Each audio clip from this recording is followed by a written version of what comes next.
Chapter 8. Arendelian soldiers? Anna muttered to herself, finding it very odd to see them in the enchanted forest. She wondered, could these Arendelians and Northuldra be the people from their father's story who had been trapped in the enchanted forest when the mist rose? A stern-looking Northuldran woman named Yolanda appeared next to the lieutenant. She held her staff firmly at his side. He winced and rolled his eyes. It was obvious that he didn't need to turn around to know who was there. "Threatening my people again, Lieutenant?" Yolanda asked. "Invading my dance space again, Yolanda?" he said sarcastically. Anna squinted at the lieutenant. "Why does that soldier look so familiar?" she said to herself. She was certain she had seen him somewhere before, but where? She stepped toward him to look closer. Seeing that she was still holding the ice sword, one of the Northuldran soldiers shouted out, "Look out, Lieutenant!" The soldier instantly darted toward Anna and her group. The Northuldra took the opportunity to push in, too.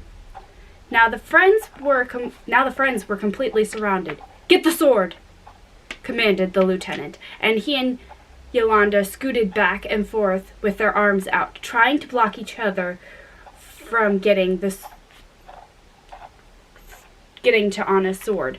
But before any of them could get any closer, Elsa used her power to cover the ground beneath their feet with a layer of ice. The display of the magic shocked them all. The approaching Northuldra and Arendelians tried to move toward Anna, Elsa, and their friends, but they crashed into each other and fell, slipping and sliding all over the place. The lieutenant gasped, staring at Elsa. "That was magic," he said to Yolanda, who had landed on the ground as well. "Did you see that?" "Of course I saw it," said Yolanda. A young Northuldran man named Ryder smiled over at his sister. "Honeymaron explains the ice sculptures," he said with a grin. Ryder carefully crawled across the ice on his hands and knees. He looked up as he came face to face with Olaf. The little snowman smiled. "And the talking snowman," said Ryder. "Hi, I'm Olaf," he said. "Hi, I'm Ryder. This is my sister, Honeymaron," Ryder responded.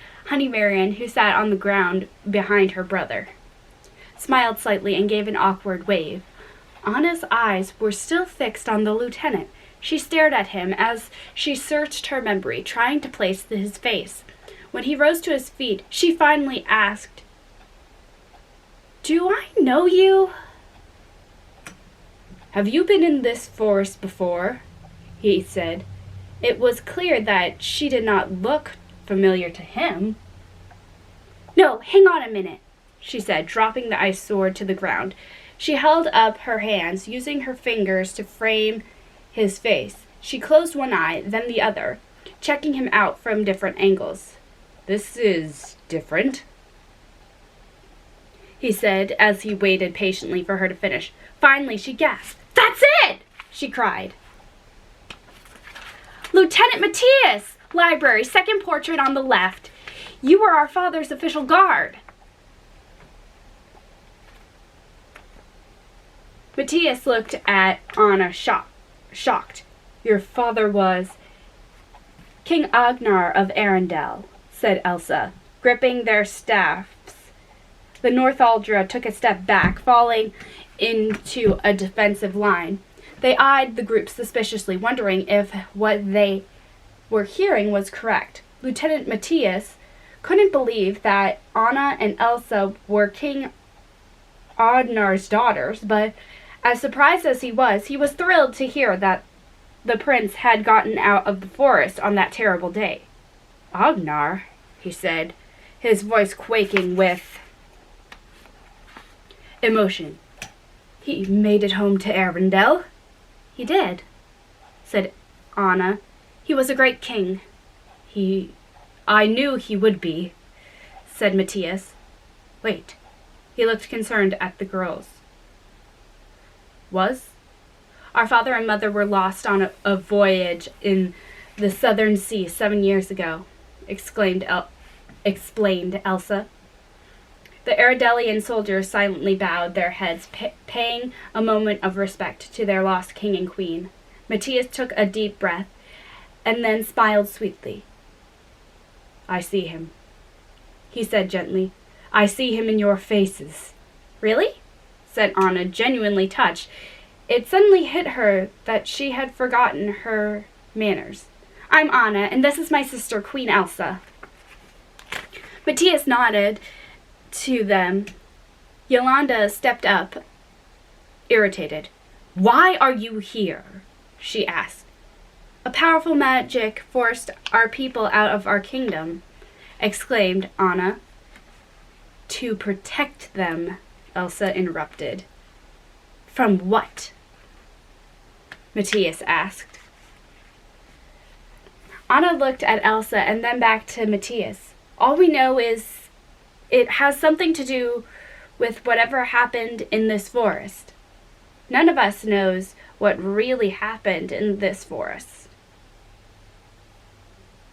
said the soldier. "What spell did you use to awaken the spirits to get through the mist?" Yolanda asked accusingly. "No spells," said Elsa. "Someone called to me. Someone let us in. They have answers, I know it. Answers that can get us out of here." Everyone began whispering excitedly. "Don't trust her, or her sorcery," said Yolanda, turning toward her people. "She doesn't use sorcery," said Anna. "She was born with magic." A silence fell over the crowd. "Impossible," said Yolanda, spitting out the word with anger. "Why would nature reward a person of Arendelle with such power?" Matthias glared at Yolanda, moving toward her. "To make up for the actions of your people?" "My people?" Yolanda asked, outraged. "My people came in good faith to honor the dam."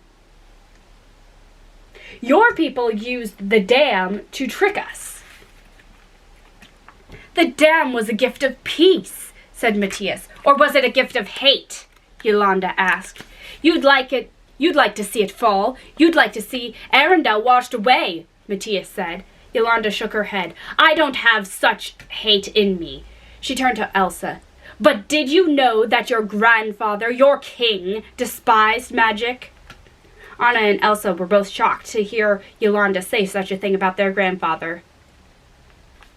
"He only feared how people like you could exploit it," said Matthias. "And you killed him for it." "You can't prove that," shouted Yolanda. "The spirits themselves turned against you," shouted Matthias. The tension between the two leaders was rising once again. "They turned on you too," yelled Yolanda, shaking a finger at him angrily. "You are trapped here too."